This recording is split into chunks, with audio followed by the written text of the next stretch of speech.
très modeste et a beaucoup de pauvreté.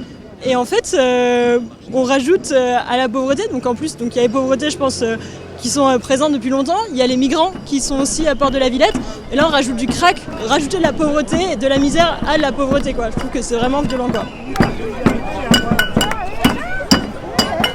Ce que j'aime bien aussi dans cette manifestation, c'est qu'on dit protégez-les, protégez-nous.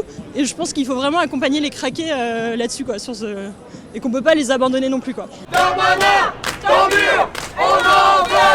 Prendre des gens d'un endroit et ensuite les balancer à un autre endroit comme si c'était des fétus de paille, comme s'ils n'étaient rien, sans aucune solution.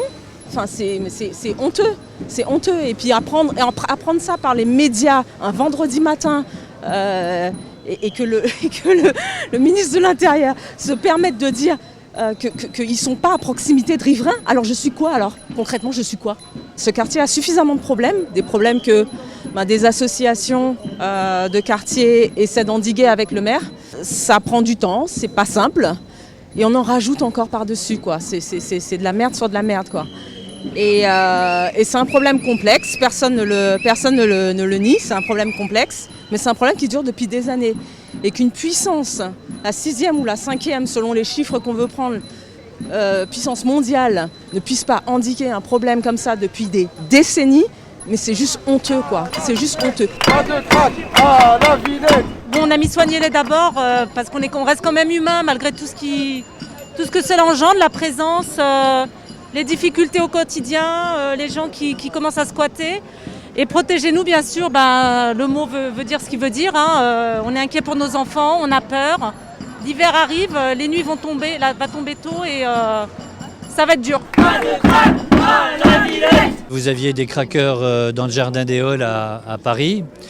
Et la maire de Paris demandait à l'État de les prendre en charge et M. Darmanin a décidé de leur évacuation sur le square Forceval qui est juste derrière, qui est situé porte de la Villette. On passe notre temps, nous les élus locaux, mairie de Paris, mairie de Pantin, mairie d'Aubervilliers, à essayer de recréer un lien entre nos communes.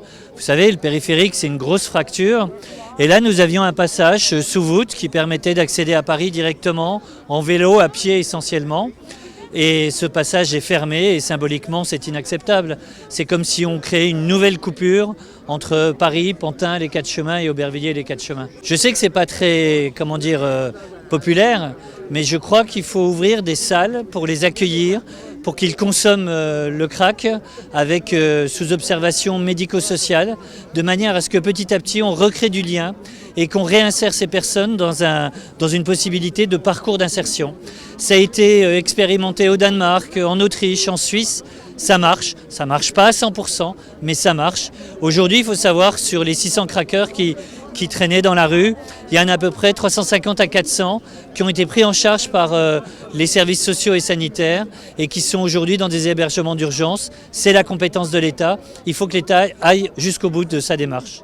Nous nous donnons de nouveau rendez-vous, à moins qu'ils aient évacué les personnes derrière ce mur qui souffrent dans la pluie, le froid, la boue.